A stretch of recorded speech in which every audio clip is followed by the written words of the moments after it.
اونٹ پر بیٹھے، غلام کو ساتھ لیا، جابیہ کے مقام پر پہنچے، صحابہ نے ان کا استقبال کیا، وہاں کے حالات بتائے اور وہاں سے تیاری کی۔ جب جانے لگے حضرت خالد بن ولید بڑے سپہ سالار تھے، اس نے کہا حضرت مہربانی کریں، آپ کا اونٹ بوڑھا ہے، اس کو چھوڑ دیں، میں آپ کے لیے بہترین گھوڑا لایا ہوں عربی نسل کا، اور مہربانی کریں یہ جو کرتا پہنا ہوا ہے اس پر پیبند لگے ہوئے ہیں، خدا را اس کو بھی چھوڑ دیں، دشمن کے سامنے جا رہے ہیں، میں نے آپ کے لیے بہترین جبہ تیار کیا ہے، آپ جبہ پہنیں۔ حضرت عمر نے فرمایا خالد یہاں آ کر تیرے اوپر اجمیوں کے اثرات ہو گئے ہیں؟ اس نے کہا حضرت مہربانی کرے ہماری درخواست مانے۔ بہرحال حضرت عمر نے اس کی بات مانی اور کرتا مبارک اتارا اور وہ جبہ پہن لیا، گھوڑے پر سوار ہوئے۔ گھوڑے کا مزاج ہے شوخی کرتا ہے، شوخی، وہ شوخی کی حضرت واپس نیچے اترے۔ علامہ ابن خلدون اپنی کتاب میں لکھتے ہیں عمر اتنا دراز قد کا آدمی تھا، جب گھوڑے پر بیٹھتا تھا رکاب پر پاؤں نہیں رکھتا تھا، ویسے بیٹھتا تھا، اور جب نماز کی صف میں حضرت کھڑے ہوتے تھے دور سے آنے والا آدمی یہ سمجھتا تھا شاید عمر گھوڑے پر بیٹھا ہوا ہے۔ اللہ نے اتنی وجاہت دی۔ حضرت نیچے اترے، فرمایا خالد یہ اس گھوڑے پر بیٹھنے سے تکبر پیدا ہوتا ہے، میں اس پر نہیں بیٹھتا۔ اللہ نے عمر کو جو عزت دی ہے گھوڑے کی وجہ سے نہیں دی، دولت کی وجہ سے نہیں دی، حکومت کی وجہ سے نہیں دی، کپڑوں کی وجہ سے نہیں دی، جبے کی وجہ سے نہیں دی، اللہ نے عمر کو دی ہے دین کی وجہ سے دی ہے۔ اللہ نے عمر کو جو عزت دی ہے محمد کی غلامی کی برکت دی۔ اور میں بس وہی میرا پرانا کرتا ٹھیک ہے، وہ جبہ اتارا، وہی پرانا کرتا پہنا، اپنے اونٹ پر سوار ہو گئے، غلام کو لیا، صحابۃ الرسول ساتھ ہیں۔ اب جب بیت المقدس میں داخل ہوئے عیسائیوں میں شور پڑ گیا، پادری کو بلایا، مسلمانوں کا امیر آ گیا ہے، دیکھو ہماری کتاب میں جو لکھا ہوا تھا وہ یہی ہے یا نہیں؟ میرے دوستو حضرت فاروق اعظم رضی اللہ عنہ اونٹ پر سوار تھے، عیسائیوں کا پادری اپنے گھر سے نکلا، اس نے جب پہلی نظر حضرت امیر عمر کو دیکھا، دیکھ کر کہتا ہے مجھے اس اللہ کی قسم ہے جس نے مسیح کو پیغمبر بنا کر بھیجا، اس شہر کو فتح کرنے والا امیر المومنین عمر یہی ہے، اور یہ محمد کا صحابی ہے۔ عیسائیوں شہر کے دروازے کھولو، آؤ جو اس سے بات کرتے ہو کرو، اس سے اپنی شرائط منواؤ۔ عیسائی دوڑتے ہوئے آئے اور حضرت عمر سے کہنے لگے ہم اپنی جان کا تحفظ مانگتے ہیں، عزت کا تحفظ مانگتے ہیں اور اپنے مال کا تحفظ مانگتے ہیں،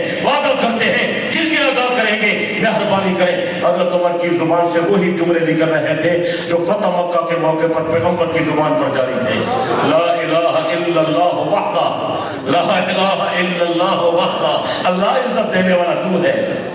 حضرت نے فرمایا اگر جزیہ ادا کرو گے تمہاری جان مال عزت محفوظ رہے گی۔ انہوں نے دروازے کھولے، فاروق اعظم رضی اللہ عنہ جب اندر جانے لگے رک گئے، فرمایا بتاؤ میرے آقا معراج والی رات کس دروازے سے اندر داخل ہوئے تھے؟ عمر اسی دروازے سے داخل ہوئے، اس دروازے داخل پھر اندر گئے، پھر محراب تابوتی میں 2 رکعت ادا کی، پھر صخرہ بیت المقدس جس پر سیڑھی لگی تھی پیغمبر علیہ السلام کی معراج بیٹا، اس کو انہوں نے آلودہ کیا ہوا تھا، حضرت عمر نے اپنے کندھے سے چادر اتاری اور اس صخرے کو صاف کیا، اللہ اکبر۔ پھر وہاں رہے، صبح کی نماز پڑھائی اور سورۃ سبحان الذی اسریٰ بعبدہ اس کی تلاوت فرمائی۔ میرے دوست بزرگوں بتانا یہ چاہتا تھا بیت اللہ کا دروازہ کھلوانے والا بھی عمر ہے، بیت المقدس کا دروازہ کھلوانے والا بھی عمر ہے۔ اقوام عالم میں نامور بڑے بڑے ممالک، فارس کو فتح کرنے والا، ایران کو فتح کرنے والا اور کسریٰ کو مغلوب کرنے والا، میرے دوست بزرگوں مصر کو فتح کرنے والا ہمارا پیر فاروق اعظم رضی اللہ عنہ ہے۔ دنیا میں غلبہ انہی کے ذریعے سے ہوا اور آج تک ہمارے پاس قرآن پہنچا انہی کی محنت سے پہنچا، حدیث پہنچی انہی کی محنت سے پہنچی، سنت پہنچی انہی کی محنت سے پہنچی۔ جب تک امت ان صحابہ کی غلامی نہیں کرتی اس وقت تک کامیابی نہیں مل سکتی۔ میرے دوست بزرگوں یہ اختلاف کی بات نہیں ہے، یہ تو بھلائی کی بات، رہنمائی کی بات عرض کر رہا ہوں۔ سب حضرات صحابہ سے محبت کریں، ان کو اپنے عقیدے کا حصہ سمجھیں۔ آخری بات، اس دور میں اگر کسی آدمی کو دیکھنا ہو نا سچا ہے جھوٹا ہے، کھرا ہے کھوٹا ہے، اس کا عقیدہ صحیح ہے یا غلط ہے، آپ یہ دیکھیں کہ اس کے صحابہ کے بارے میں نظریات کیا ہیں۔ اگر اس کے نظریات صحابہ کے بارے میں اچھے ہیں، وہ صحابہ کو مقتدا مانتا ہے، صحابہ سے محبت کرتا ہے، ان سے تابعداری کرتا ہے، سمجھ لو اس کا کا عقیدہ سچا ہے، اس کا عمل سچا ہے۔ اگر کوئی آدمی بڑی لچھےدار تقریر کرتا ہے، بڑے تبصرے کرتا ہے، بڑے علم کا دعویٰ کرتا ہے اور پھر صحابہ پر تنقیدیں کرتا ہے، ان کی عیب جوئی کرتا ہے، ان پر تان کرتا ہے، سمجھ لو یہ آدمی پہلے درجے کا جھوٹا ہے۔ میرے دوست بزرگوں، صحابہ حق اور باطل کو پہچاننے کا معیار ہے۔ بات سمجھ آ رہی ہے؟ صحابہ حق اور باطل کو پہچاننے کا، جو مانتا ہے سچا ہے، جو نہیں مانتا وہ سچا نہیں ہے۔ کسی سے متاثر نہیں ہونا۔ میڈیا کا دور ہے، لوگ غلط پراپگنڈا کرتے ہیں۔ صحابہ ہمارے مقتدا ہیں، صحابہ ہمارے رہنما ہیں، صحابہ ہمارے پیشوا ہیں، صحابہ امت کے وزن ہیں۔ نبی اور امت کے درمیان بہترین واسطہ پیغمبر کے صحابہ ہیں۔ اس لیے ہم کہتے ہیں، ہم فخر سے کہتے ہیں، ہمارے ہیں صحابہ، واللہ ہمیں جان سے پیارے ہیں صحابہ۔ وہ جان جو روشن ہوا بطحا کے افق پر، اس جان کے تابندہ ستارے ہیں صحابہ۔ اللہ ہمیں ان کی سچی غلامی نصیب فرمائے اور ان کے نقش قدم پر چلنے کی توفیق عطا فرمائے۔ وآخر دعوانا الحمدللہ رب العالمین۔